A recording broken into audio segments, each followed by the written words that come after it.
Et salut les rôlistes, bienvenue dans cette nouvelle vidéo. Je vous souhaite une bonne année 2026, il est encore temps, on est encore en janvier. J'espère que cette année va vous apporter plein de bonnes choses, qu'elle sera sous le signe de la santé.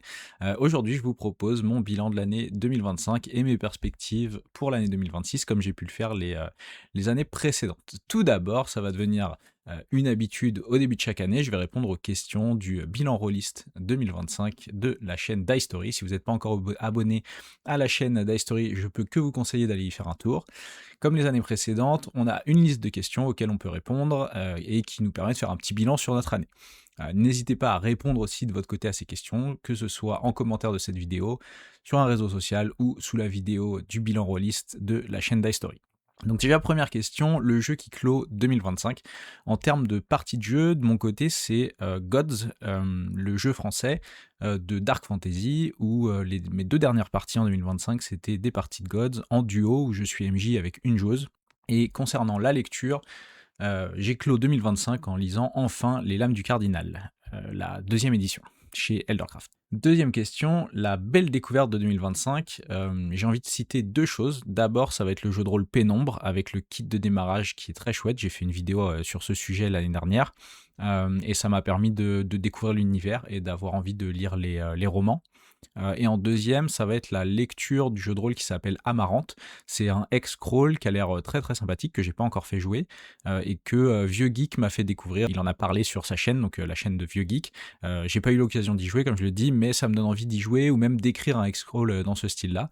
Et si vous voyez pas ce que c'est, je vous conseille d'aller télécharger le jeu pour voir ce que ça donne, ou d'aller voir la vidéo de Vieux Geek pour avoir ses retours sur le sujet. La troisième question, 3 mots pour résumer votre année rôliste. Le premier mot, ça va être intense. On a eu beaucoup d'instants forts et de moments de RP avec de la tension cette année. C'était très chouette, donc très intense. Le deuxième mot, ça va être duo, puisque comme je le mentionne au début de la vidéo, on a continué une campagne Gods en duo avec moi en MJ et une joueuse. Et c'est quelque chose que j'avais jamais vraiment fait avant, et c'est une bonne expérience, c'était intéressant. On a joué pas mal d'heures quand même sur cette campagne cette année. Et le troisième mot qui résumerait mon année rôliste, ce serait expérimental, puisque j'ai testé pas mal de nouvelles choses, notamment le JDR 2, notamment aussi un scénario d'Estérène en huis clos, très horrifique, très travaillé, où j'ai pu préparer des scènes, de la musique, vraiment quelque chose de peaufiné comme je l'avais rarement fait, on va dire. Et la troisième chose aussi en expérimental, c'est que j'ai lancé une campagne de jeu de rôle, où je suis, meneur de jeu rémunéré, et c'est quelque chose que j'avais, jamais fait et que j'ai découvert. Donc voilà, c'est des expérimentations. En question 4, une facette de ma pratique qui a évolué, en 2025, et bah, comme je l'ai mentionné, c'est le fait d'être, meneur de jeu rémunéré sur certaines parties. Sur un début de campagne, on a déjà fait 6 séances et une séance zéro en 2025, et on va continuer en 2026. Et à l'heure où je tourne cette vidéo, on a déjà fait une partie en 2026. Et c'est un exercice assez intéressant qui apporte pas mal de changements. J'en ferai pas une habitude. On aborde la préparation de partie et la partie en elle-même de façon différente. C'est une expérience plutôt intéressante sur l'année 2025, et une facette du coup qui a changé ma façon de préparer et de mener, en tout cas pour cette campagne-là. Question 5, le jeu qu'il vous faut absolument tester en 2026. L'année dernière, mon top 3, c'était Les Lames du Cardinal, Ultime Vengeance 3D et Kamisha, le Jardin du Thé. Et du coup, dans ce top 3, j'ai réussi à tester Ultime Vengeance 3D, où j'ai fait 2 parties en 2025. Malheureusement, j'ai pas encore eu l'occasion de tester Les Lames du Cardinal et Kamisha. Et donc pour 2026, si je devais refaire un top 3, je mettrais quand même Les Lames du Cardinal en troisième position, parce que j'ai un peu envie de tester ce jeu et je suis enfin en train de le lire. En deuxième position, je mettrais Pénombre, parce que comme je l'ai mentionné, c'était une très bonne découverte et ça me donne envie de tester ce jeu lorsque je recevrai le colis du financement participatif, je suppose en 2026. Et en numéro 1, je vais laisser Kamisha, le Jardin du Thé. C'est toujours quelque chose qui m'attire beaucoup. J'ai pas eu l'occasion de lancer une courte campagne dans ce jeu, mais j'en ai toujours l'envie, et j'espère trouver l'occasion, peut-être en 2026, sinon en 2027, mais je vais essayer que Kamisha soit joué en 2026. En question numéro 6, la discussion JDR qui vous a fait réfléchir cette année. J'ai beaucoup réfléchi sur cette question, j'ai essayé de creuser, j'ai regardé les vidéos, mon historique de vidéos YouTube, j'ai essayé de voir un peu ce qui aurait pu me marquer, mais j'ai pas une chose qui ressort. mais quand même, je vais mentionner les podcasts, les capsules ridicules sur la chaîne Les Imagitateurs du JDR. Si vous connaissez pas cette chaîne, allez voir, il y a plein de bons conseils et j'ai bien aimé les échanges et les discussions dans les podcasts qui s'appellent, les capsules ridicules. Donc voilà, c'est pas quelque chose qui, m'a fait non plus énormément réfléchir ou à changer ma façon de jouer, mais si je devais mentionner une discussion JDR, qui est pas une discussion à laquelle j'ai participé, c'est une discussion à laquelle, j'ai été spectateur, on va dire, j'ai écouté un podcast, mais je citerai ça. Question 7, une licence qui mérite une adaptation en JDR. L'année dernière, j'avais dit Arcane. J'ai envie de dire Arcane encore parce que vraiment, cette licence, elle est folle et que ce serait génial en jeu de rôle. Mais si j'ai pas le droit de dire Arcane, si je dois changer chaque année, j'hésiterai entre deux choses.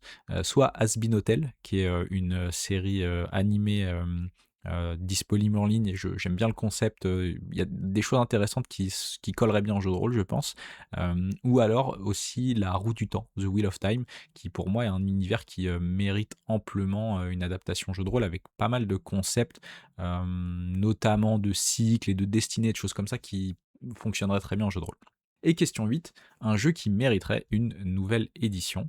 Je j'ai pas de jeu comme ça qui vraiment pour moi nécessite une nouvelle édition, mais si je devais mentionner un jeu, je pense que je parlerais des Ombres d'Esteren. L'univers des Ombres d'Esteren, il est vraiment top. La campagne d'Erg, elle a été livrée, la gamme, elle est bien fournie, et donc il y a énormément de choses à faire dans les Ombres d'Esteren. Mais je trouve que le système de jeu pourrait être en partie repensé, amélioré, et que du coup, une deuxième édition, une nouvelle édition sur les Ombres d'Esteren, ça pourrait peut-être être l'occasion de retravailler et proposer une version améliorée du système de jeu, mais ça pourrait aussi peut-être donner un second souffle à cette gamme et donc peut-être relancer un petit peu une trend ou une envie de jouer à ce jeu dans la communauté rôliste française et anglophone d'ailleurs. Et en même temps, je me dis que aussi bien la gamme que le système, ils me plaisent. Ils me plaisent comme ça, il n'y a pas besoin de grosses modifications. J'ai fait quelques règles maison quand je joue à STRN, mais rien de bien méchant, et le système me convient et il marche bien comme ça. Euh, mais voilà, je me disais, une nouvelle édition, pourquoi pas, ça pourrait se justifier. Ça fait tellement d'années que ce jeu existe qu'on pourrait l'envisager en tout cas. Voilà pour le bilan release 2025 de Die Story, proposé par Die Story. N'hésitez pas à aller voir leur chaîne, comme je le disais. Et maintenant, je vais parler un petit peu de ma chaîne et de mes perspectives pour 2026. Concernant ma chaîne YouTube, un tout petit mot rapide. J'avais été pas mal productif en 2024. Vous pouvez aller voir le bilan release de l'année d'avant si vous le souhaitez. Mais en 2025, j'ai vraiment pas beaucoup travaillé sur cette chaîne YouTube. J'avais pas beaucoup d'inspiration et de choses intéressantes à dire. Donc j'ai posté seulement 6 vidéos sur 2025. J'ai présenté les jeux de rôle Meute, Les Héritiers, Ultime Vengeance 3D et Pénombre. Euh, et j'ai fait ma vidéo bilan rôliste. Et Les Héritiers, je l'ai fait sur 2 vidéos. Mais voilà, donc peu de choses présentées par rapport à ce que j'avais pu faire en 2024 où j'avais une trentaine de nouvelles vidéos. Par contre, le nombre d'abonnés a été étonnamment assez constant, c'est-à-dire qu'en 2024, on avait eu plus 100 abonnés sur la chaîne et en 2025, à nouveau, on a eu environ plus 100 abonnés sur la chaîne. Donc merci à tous d'être présents, d'écouter mes vidéos quand elles sortent, de commenter en dessous des vidéos YouTube, c'est toujours un plaisir. À voir ce que j'arrive à faire en 2026, je ne promets rien, mais je me dis que sortir une vidéo par mois vers la fin du mois cette année, ça pourrait être un challenge intéressant, soit pour parler de ce que j'ai pu faire dans le mois, de certaines idées, créer un scénario ou présenter un jeu de rôle que j'ai lu. Voilà, donc potentiellement. Mais on verra si la motivation est là ou pas. Le chouette truc par rapport à YouTube en 2025, c'est que j'ai eu le plaisir de participer à un actual play dans l'univers des Ombres d'Esteren en tant que joueur, avec Ariane en MJ et KFR et Manitou, ceux qui tiennent la Die Story, du coup la chaîne de Die Story en joueur. Et donc vous pouvez retrouver ces vidéos sur la chaîne de la Die Story ou via une playlist sur ma chaîne YouTube qui s'appelle Invité sur YouTube, où il y a toutes les vidéos dans lesquelles je peux traîner sur YouTube ici et là. Mais voilà, c'est en 4 épisodes et si vous êtes féru d'actual play, je vous conseille d'aller voir ce petit actual play dans l'univers des Ombres d'Esteren. Concernant mon année rôliste 2025, c'est la 3e année où je fais ce suivi chiffré. À chaque partie de JDR, je renseigne la date, le temps auquel le nombre d'heures de jeu, le système, si je suis PJ ou meneur, si c'est en présentiel ou en distanciel, etc. etc. Donc en 2025, j'ai joué 68 jours, c'est-à-dire il y a eu 68 jours dans cette année où j'ai pu faire du jeu de rôle.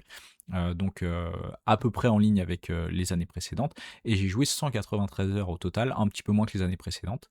Mais globalement, quand on regarde sur, l'année complète, ça représente plus de 2 de mon temps total, y compris mon temps de sommeil. 2 de mon temps, que je passe sur du jeu de rôle, donc c'est pas rien. J'ai réussi à dépasser mon objectif, où je m'étais dit qu'il fallait que je fasse 60 heures, de jeu de rôle où je suis meneur de jeu et j'ai plutôt fait 70 heures cette année, donc c'est cool. J'ai réussi à réaugmenter ce pourcentage. C'était un point de frustration, je pense, en 2023-2024. Et cette année, j'ai réussi à être MJ plus souvent, plus fréquemment, sur plus de jeux. Donc c'est quelque chose de positif et j'espère que 2026 va continuer dans cette veine. J'ai un peu augmenté mon temps de jeu en distanciel, avec une trentaine d'heures cette année. Donc j'ai 15% de mon temps de jeu en distanciel. Et il reste quand même 2 gros morceaux dans mes heures de jeu de rôle. L'un, c'est, la campagne, de Donjons& et Dragons où on est 6 et où on est en train de terminer cette campagne. À l'heure où je vous parle, il nous reste une séance à faire, une session à faire, une très grosse séance à faire et peut-être que je débrieferai un peu cette campagne dans une de mes vidéos cette année. Mais voilà, en tout cas, sur 2025, 30 de mon temps de jeu de rôle, elle était, en tant que personnage joueur à cette campagne. C'était beaucoup moins que les 2 années précédentes, mais quand même, ça reste quasiment un tiers de mes parties de jeu de rôle qui sont, dédiées à ça. Et là, on va arriver à notre 75e séance sur 3 ans et plus de 260 heures de jeu. Donc voilà, ça va être un final fort en émotion. Et le deuxième gros morceau qui m'occupe toujours, c'est les Secrets de la Septième Mer en première édition, où je suis toujours personnage joueur dans une campagne qui a plus de 3 ans d'existence aussi, et où là, c'est assez stable, une cinquantaine d'heures par an, on joue à cette campagne-là. Donc ça occupe une grande partie de mon temps, ces deux morceaux.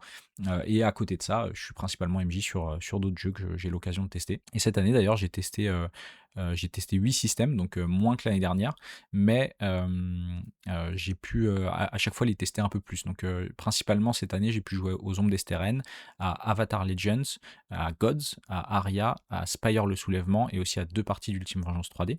Donc j'ai joué à seulement 8 systèmes, mais j'ai pas ressenti un manque d'essayer plus de systèmes parce qu'à chaque fois que j'ai pu jouer à d'autres jeux de rôle que D&D et 7e mer cette année, c'était pas pour une seule partie, un seul test, mais plutôt pour 2, 3, 4, 4 parties.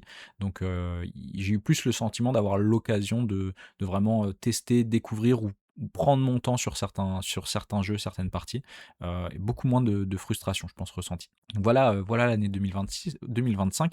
Et concernant 2026, comment je vois mon année, c'est assez flou, j'ai envie de dire. Il y a des jeux pour lesquels la hype ne redescend pas, que je vais continuer à lire, etc. Et déjà, la première chose qui est sûre, c'est qu'à mon avis, on va continuer cette petite campagne où on est deux, en duo, avec un MJ, une joueuse dans Gods. On l'a très légèrement commencé en 2024, on l'a bien continué en 2025, et je pense qu'on va continuer encore en 2026. Si vous êtes encore là, c'est que vous avez sûrement aimé cette vidéo, donc n'hésitez pas à mettre un j'aime, vous abonner, les choses habituelles. Il y a une quantité de jeux que j'aimerais essayer, mais si je dois en citer 4 cette année, forcément ça va être ceux de mon top 3, c'est-à-dire Les Lames du Cardinal, Pénombre et Kamisha. Et je vais aussi mentionner Les Héritiers. J'ai eu l'occasion de lire toute la gamme l'année dernière, et je sais pas si j'ai envie de lancer une grosse campagne dans ce jeu, mais en tout cas, tester le jeu à l'occasion, peut-être faire une petite campagne, c'est une possibilité. Donc il y a toujours des jeux auxquels que j'ai envie de tester, on va dire. Mais je ne peux pas parler de mon année 2026 sans parler de Derg et des Ombres d'Esteren, puisque j'ai enfin reçu Derg 2 en 2025 et je compte bien tout lire en détail. J'ai déjà parcouru le livre, je compte présenter Derg 2 dans une vidéo. Le matériel, il est magnifique. La campagne Derg est enfin complète. Pour ceux qui ne savent pas, c'est vraiment une campagne, c'est un gros morceau, hein, c'est 600 pages, 2 livres de 300 pages pour la campagne, plus des peut-être 100 ou 200 pages d'aide de jeu. C'est un très très gros morceau dans l'univers des Ombres d'Esteren par le studio Agathe. Et donc j'ai envie de parler de ça cette année, peut-être pas y jouer encore, pas lancer la campagne d'Erg, mais en tout cas jouer à Esteren et parler d'Esteren, c'est sûr.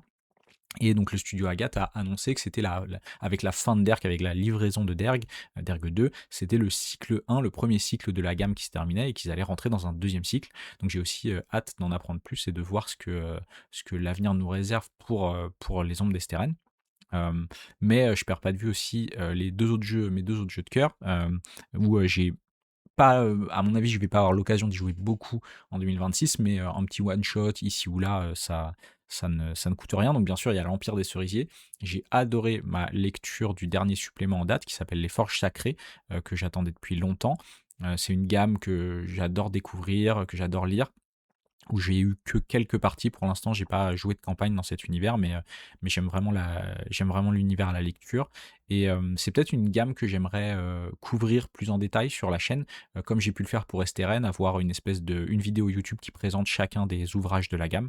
Donc si, c'est quelque chose qui vous intéresserait d'avoir une vidéo par ouvrage pour l'Empire des Cerisiers, hésitez pas à me dire en commentaire, si ça vous intéresse. Et en dernier, Spire le Soulèvement, toujours présent. L'année dernière, j'ai pu acheter l'écran, j'ai pu faire un gros week-end Spire où on a joué 14 heures, c'était très très chouette. Je m'attends pas vraiment à des nouveautés en français pour cette gamme en 2026, mais pourquoi pas organiser un one shot ou deux, c'est assez facile à mettre en place, donc c'est une possibilité. Et sinon, en dehors des jeux de rôle auxquels j'ai envie de jouer ou pour lesquels j'ai un intérêt, on va dire, j'ai aussi envie d'avancer des projets perso.